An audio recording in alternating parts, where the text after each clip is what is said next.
शरीराला थंडावा देणारं हे कैरीचं पन्हं तयार करणार आहोत।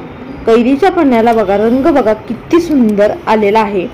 हे असं पन्हं तयार करून ठेवलं फ्रीजमध्ये अगदी महिनाभर छान टिकतं। मिनिटभरांनी आपण हे कैरीचं पन्हं तयार करू शकतो।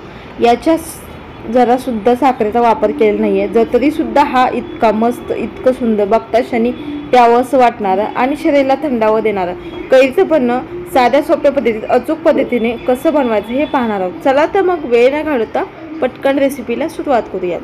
इथे मी 3 कैऱ्या घेतलेल्या आहेत। या मस्त ताज्या कैऱ्या आहेत। या आमच्या शेतामधल्या आणलेल्या आहेत। कारण या कैऱ्या अर्धा तासापूर्वी पाण्यामध्ये अशा भिजायला ठेवायच्या। पाण्यामध्ये भिजायला घालण्या अगोदर शक्यतो जो देठाचा भाग असतो तो पाण्यामध्ये बुडायला पाहिजे, ती मात्र काळजी घ्यायची। कारण असं की कैरीच्या देठाच्या भागाला बराचसा चीक लागलेला असतो, कारण पाण्यामध्ये तो ठेवल्यामुळे चीक सगळा निघून जातो। ही कैरीची उष्णता असते ती पाण्यामध्ये ठेवल्यामुळे निघून जाते, किंवा 1 तास आपल्याला अर्धा तास हे पाण्यामध्ये भिजायला ठेवायचे।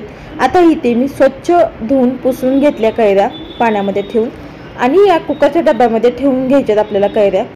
आता हा डब्बा ठेवलेला आहे या कुकरमध्ये, तळाशी पाणी टाकायचे आणि याच्या साईडला आपल्याला कुकरच्या लिंब टाकायचे, लिंबाच्या फोडी, त्याच्यामुळे कुकर आहे तो आपला काळा पडत नाही। आता झाकण लावायचं कुकरचं आणि मीडियम हीटवर आपल्याला कुकरच्या 2 शिट्ट्या करून घ्यायच्यात। आणि या कैऱ्या सुद्धा छान वाफरल्या आहेत। आता 20 मिनिट आपल्याला हे बाजूला ठेवायचे। कैऱ्या खूप गरम आहेत, वाफरलेले आहेत, चटकावर बसू शकतो, त्यासाठी बाजूला ठेवायचं। आता 20 मिनिटानंतर आता आपल्याला या कैरीवरची साल काढायची। अलगद अशी अगदी सोप्या पद्धतीने साल निघते पटकन, फार काही वेळ लागत नाही। आता जी साल आहे कैरीची, तो गर आहे, ते चमच्याने आता आपल्याला गर काढायचा आहे। बघू शकता या पद्धतीने खूप सारा गर निघतो, सालीला सुद्धा गर लागलेला असतो। या पद्धतीने इथं राहिलेला सर्व मी इथे गर काढला देखील आहे आणि कोय देखील काढलेली आहे या कैरीमधील।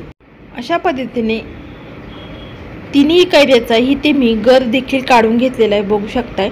आता हा गर आपल्याला कैरीचा मोजून घ्यायचा आहे। म्हणजे काय होतं, हा गर मोजून घेतल्यामुळे आपल्याला गूळ सुद्धा मोजून टाकता येतो। त्याच्याकरता कप आपल्याला कैरीचा गर आहे ते मिक्सरच्या भांड्यामध्ये टाकायचं आहे। आणि इथे मी बारीक चिरलेला गूळ यामध्ये वापरणार आहे। मी संपूर्णपणे गुळाचा वापर करणार आहे, कारण गूळ वापरल्यामुळे आपल्या कैरीच्या पन्ह्याला रंग छान येतो, तसेच पन्हं पौष्टिक सुद्धा होतं। तसेच तर तुम्ही कैरी घातलेली जास्त आंबट असेल तर गुळाचं प्रमाण तुम्ही वाढवू शकता, किंवा तुम्ही अर्धा गूळ आणि अर्धा साखर वापरली तरी सुद्धा चालेल। आता यामध्ये आपल्याला मुठभर पुदिना टाकायचा आहे। पुदिना थंड असतो आणि स्वाद देखील छान येतो पन्ह्यामध्ये। पांढरं मीठ टाकायचं चवीनुसार आणि काळं मीठ देखील टाकायचं चवीनुसार। काळ्या मिठाने चव खूप छान येते। आणि अर्धा चमचा चाट मसाला टाकायचा आहे। आणि आता आपल्याला हे मिक्सरच्या भांड्यामध्ये आपल्याला फिरवून घ्यायचं। मिक्सरमध्ये फिरवलं का काय होतं, गूळ बारीक होतो, सगळे जिन्नस एकत्रित असे मिक्स होतात। बघू शकता छान असं आपल्याला इथे कैरीचं पन्हं देखील बनवून तयार झालं। पन्हं अगदी एकसंध तयार होतं, बघा किती स्मूथ असं पन्ह्याचं मिश्रण तयार झालेलं आहे।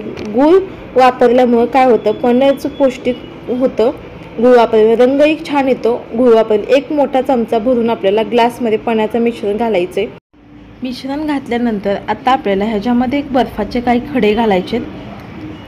काय होतं, अगदी मस्त अशी चव येते बर्फाचे खडे घातल्यामुळे। मस्त थंडगार असं पन्हं तयार होतं। आता ह्याच्यामध्ये आपल्याला फ्रीजमधलं मी बॉटल ठेवली होती त्यामधलं पाणी टाकायचं थंडगार असं, किंवा तुम्ही माठामधलं देखील टाकू शकता, बघू शकताय। आता पाणी टाकल्यानंतर चमच्याने आता आपल्याला हे पन्हं मिक्स करायचे। म्हणजे सर्व चमच्याने मिक्स केल्यामुळे काय होतं, पन्हं आहे ते आपल्याला एकत्रित असं मिक्स होईल, म्हणजे खाली बुडाला वगैरे जाऊन बसणार नाही। आता आपल्याला ह्याच्यामध्ये बर्फाचे काही खडे टाकायचे। मस्त असं दिसतंय, बघू शकताय। इथे आपलं मस्त असं बघता क्षणी प्यावंसं वाटतं हे कैरीचं पन्हं एकदा तरी उन्हाळ्यामध्ये तुम्ही बनवून बघा। हे पन्हं पिल्यामुळे तुम्हाला पूर्ण बॉडी अशी रिफ्रेशिंग वाटेल आणि पूर्ण तुमची बॉडी ताजीतवानी होईल। इतकं हे मस्त असं थंडगार पन्हं लागतं। तुम्ही सुद्धा या उन्हाळ्यामध्ये नक्की करून बघा। तर आजची ही रेसिपी तुम्हाला पन्ह्याची कशी वाटली कमेंटद्वारे नक्की सांगा। अशा छान छान रेसिपीसाठी वैष्णव रेसिपी चॅनेलला लाईक करा, सबस्क्राईब करा आणि बाजूला जे बेल आयकॉन आहे त्याला एक क्लिक करा। ही रेसिपी जास्तीत जणांपर्यंत ही रेसिपी शेअर करा। वेळात वेळ काढून माझी ही रेसिपी पाहिल्याबद्दल तुमचं मनापासून धन्यवाद। चला तर मग पुन्हा एकदा भेटूयात मस्त जबरदस्त रेसिपीमध्ये। धन्यवाद।